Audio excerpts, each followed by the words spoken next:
Good evening students, economics की class में आपका स्वागत है। हमारा जो चैप्टर चल रहा है वो है डायग्रामेटिक प्रेजेंटेशन ऑफ डेटा, और इसके अंतर्गत हम लोग समझ रहे हैं wire diagrams and pi diagrams को। इसको आज हम लोग कंटिन्यू करेंगे। सबसे पहले हम लोग समझते हैं सब डिवाइडेड वायर डायग्राम को। इसको हिंदी में उप विभाजित दंड आरेख कहा जाता है। और इसको समझते हैं क्या है। These are those diagrams which simultaneously present total value as well as part value of a set of data.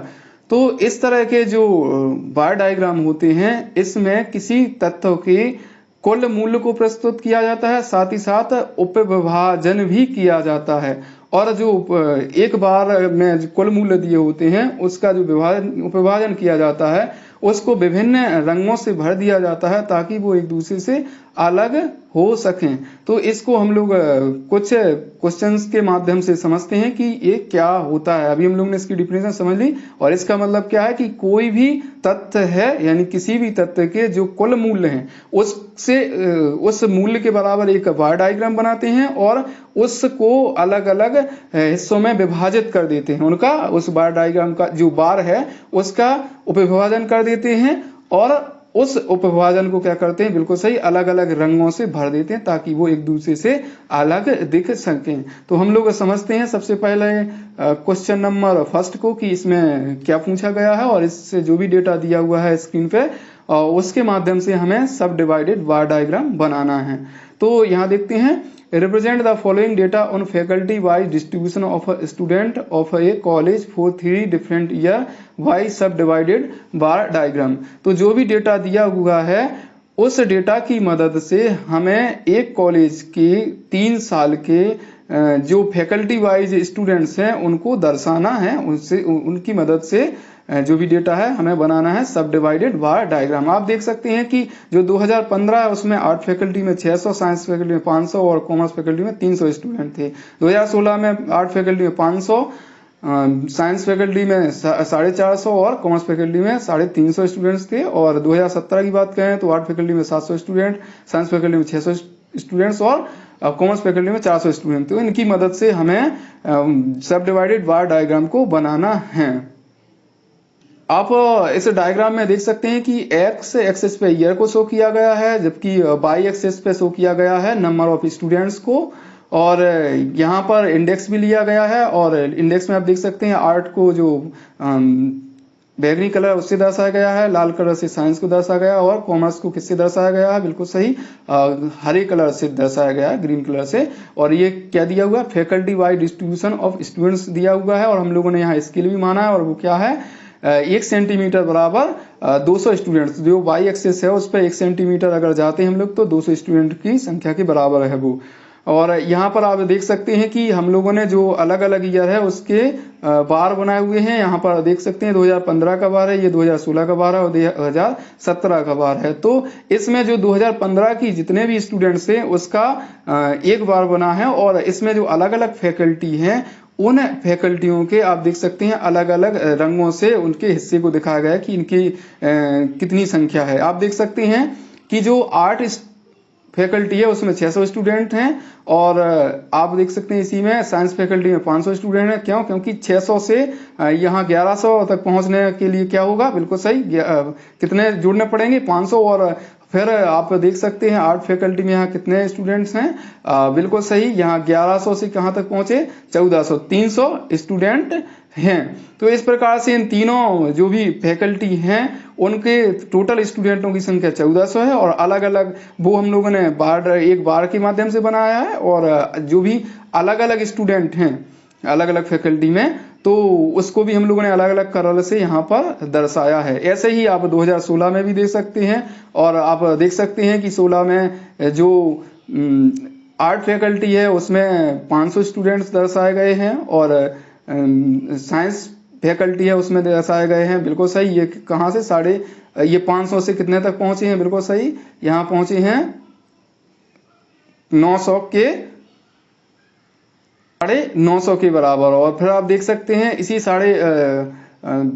950 में क्या कर दिया गया है, बिल्कुल सही, इसमें कर दिया गया है, ये जोड़ दिया गया है 350, तो यही पहुंच गया है 950 प्लस 350, तो ये हो जाएगा 1300। तो जो 2016 में टोटल स्टूडेंट्स की संख्या है वो 1300 के बराबर है, और इसमें अलग अलग फैकल्टी में जो संख्या है स्टूडेंट्स की वो भी हम लोगों ने अलग अलग कलर से दर्शाया है। आपने देखा है कि आर्ट फैकल्टी में जहाँ 500 स्टूडेंट्स हैं, को साइंस फैकल्टी में 450 स्टूडेंट हैं, और कॉमर्स फैकल्टी में 350 स्टूडेंट हैं। तो टोटल एक बार बन गया, और वो कितने के बराबर है? 1300 स्टूडेंट्स के बराबर है, आप देख सकते हैं। और अगर कॉमर्स फैकल्टी की बात करें तो यहाँ पर आप देख सकते हैं कि 2017 में जो आर्ट फैकल्टी है उसमें 700 स्टूडेंट हैं, और 700 से यहाँ पर पहुँचते हैं हम लोग कितने के बराबर? बिल्कुल सही, ये 1300 के बराबर पहुँचते हैं। और तो इसका मतलब कितना हमने ऐड किया है 700 में? 1300 तक पहुँचने के लिए 600 के बराबर। तो जो साइंस फैकल्टी में है वो कितने स्टूडेंट हैं? 600 स्टूडेंट हैं। अब पहुँचते हैं 1300 से कितने के बराबर? 1700 के बराबर। तो इसमें कितना ऐड किया है? बिल्कुल सही, 400 ऐड किया है। तो ये जो 400 की संख्या है ये किस फैकल्टी में है? कॉमर्स फैकल्टी में। तो हमने जो 2017 में है उस कॉलेज में सभी स्टूडेंट का एक बार बनाया, और अलग अलग फैकल्टी में अलग अलग उसको हिस्सा डिवाइड कर दिया है, और उसको अलग अलग रंग से दर्शा दिया है। तो इस प्रकार से हम लोगों ने जो सब डिवाइडेड बार डायग्राम है इस क्वेश्चन का वो बनाया है। अब हम लोग समझते हैं परसेंटेज बार डायग्राम्स को। इसको हिंदी में प्रतिशत दंड आरेख बोला जाता है। तो इसका क्या मतलब है जानते हैं? These are those diagram which show simultaneously different part of value of a set of data in terms of percentage. यानी दंड, जो प्रतिशत दंड आरेख है ये वह आरेख कहलाता है जिसमें किसी तथ्य के विभिन्न भागों के मूल्यों को दर्शाया जाता है प्रतिशत के रूप में। क्वेश्चन समझते हैं इससे संबंधित। जो भी हमारा परसेंटेज बार डायग्राम है इसमें क्या पूछा गया है, यानी जो भी इंफॉर्मेशन दिया उसकी मदद से हमें परसेंटेज बार डायग्राम बनाना है। तो make a percentage bar diagram from the data given below. जो नीचे डेटा दिया हुआ है आप देख सकते हैं टेबल में, उसकी मदद से हमें परसेंटेज बार डायग्राम बनाना है। तो यहाँ देख सकते हैं कि जो पहला कॉलम है इसमें आइटम्स ऑफ एक्सपेंडिचर दिया है, दूसरे में फैमिली ए की इनकम को दिया है, और उसकी जो इनकम है वो यहाँ पर मंथली इनकम है 25,000 के बराबर है। और अगर बी फैमिली की बात करें तो उसकी इनकम मंथली कितना के बराबर है? 20,000 के बराबर। और इसमें जो वो खर्च कर रही है अलग अलग मदों पर उनको वैल्यू दी हुई है, आप देख सकते हैं। खाने पर 10,000 खर्च किया जा रहा है ए फैमिली द्वारा, वहीं बी फैमिली द्वारा 6,000 खर्च किया जा रहा है। अगर कपड़ों की बात करें तो 2,000 ए फैमिली द्वारा किया जा रहा है, और 5,000 बी फैमिली द्वारा किया जाएगा। हाउस रेंट की बात करें तो 3,000 ए फैमिली द्वारा किया जा रहा है, 2,000 बी फैमिली द्वारा किया जा रहा है। अगर अन्य खर्चों की बात करें तो 4,000 ए फैमिली द्वारा किया जा रहा है, और जो बी फैमिली है उसके द्वारा भी 4,000 खर्च किया जा रहा है। किस पर? बिल्कुल सही, मिसलेनियस पे जो भी खर्चे हैं। और बाकी जो बचा लिया जा रहा है हिस्सा, जो भी उनकी मंथली इनकम है उसका, तो 6,000 के बराबर बचा लिया जा रहा है और ए फैमिली द्वारा, वही 3,000 बचा लिया जा रहा है बी फैमिली द्वारा। तो इससे संबंधित इंफॉर्मेशन की मदद से हमें परसेंटेज बार डायग्राम बनाना है, तो उसको हम लोग बनाते हैं। इसको पहले हम लोग कन्वर्ट करेंगे जो भी वैल्यू है किसमें? परसेंटेज में, क्योंकि यहाँ पर क्या होता है, जो भी तथ्य होते हैं उसके विभिन्न भागों के मूल्यों को प्रतिशत में दर्शाते हैं। तो हमें जो भी वैल्यूज दी हुई हैं अलग अलग मदों की कि उन पे कितना खर्च किया जा रहा है उसको पहले परसेंट में कन्वर्ट कर लेंगे। तो यहाँ पर आप देख सकते हैं कि हम लोगों ने जो यहाँ आइटम्स को लिखा हुआ है एक्सपेंडिचर की, यहाँ फैमिली ए का जो भी खर्चा है उसको लिखा हुआ है और यहाँ उसको परसेंट में कन्वर्ट किया, यहाँ फैमिली बी का खर्चा लिखा हुआ है और उसको यहाँ पर परसेंट में कन्वर्ट किया है। तो जो खाने को परसेंट में जब कन्वर्ट किया गया है, टोटल जो भी उसकी इनकम है मंथली, इसी को जो एक माह में वो खर्च कर रहा है उसमें सेविंग भी शामिल है। याद रखेंगे यहाँ जो खर्च किया जा रहा है उसमें सेविंग भी शामिल है, यानी वो खर्च नहीं किया जाता है और घर पर या कहीं बैंकों में सेव कर लिया जाता है उस परिवार द्वारा। तो यहाँ पर आप देख सकते हैं जो खाने पर जो इनकम है उसका 40% हो रहा है और खर्च, और अगर बात करें कपड़ों पर तो उस पर 8% हो रहा है खर्च, हाउस पर हो रहा है 12% खर्च इस परिवार का, जो ए परिवार की बात कर रहे हैं हम लोग, और मिसलेनियस पर हो रहा है 16% खर्च और सेविंग पे हो रहा है 24% खर्च। वही अगर बात करें बी फैमिली की तो खाने पर 30%, क्लॉथिंग जो है उस पर 25% और हाउस रेंट पर 10%, मिसलेनियस पर 20% और बाकी को क्या कर लिया जा रहा है, बचा लिया जा रहा है। तो इस जो कन्वर्ट हो गया है परसेंट में खर्चा, उसको हम लोग अब की मदद से, इसकी मदद से हम लोग अब बार डायग्राम बनाते हैं। जो भी परसेंटेज बार डायग्राम है वो आप देख सकते हैं स्क्रीन पर, और ये जो भी इंफॉर्मेशन थी उसकी मदद से बनाया गया है। यहाँ हम लोगों ने रखा है monthly expenditure of family A and B, और ए किस में है, परसेंटेज में है।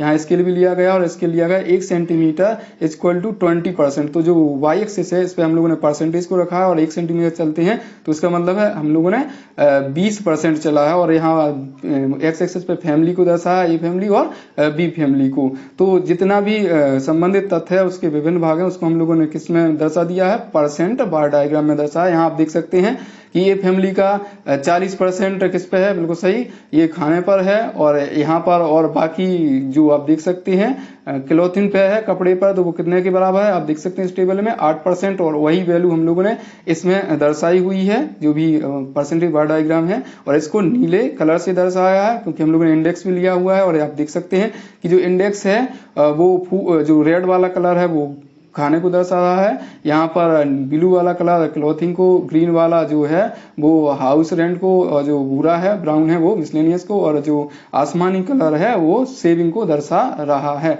तो आप देखते हैं हरे कलर, तो हरे कलर जो है आप देखते हैं 12% के बराबर है। यहाँ देखते हैं कि पहले 40 था और उसमें कितना ऐड कर दिया, 8 कर दिया, तो 48 के बराबर वैल्यू पे पहुंच गया। और फिर उसमें 12 कर दिया तो ये कितने के बराबर आ गया, 60% के बराबर आ गया। और अगर हम लोग बात करें और आगे जो मिसलेनियस है तो वो 16% है, और 60 में 16 जोड़ेंगे तो ये 76 की बराबर की वैल्यू आ जाएगी यहाँ पर।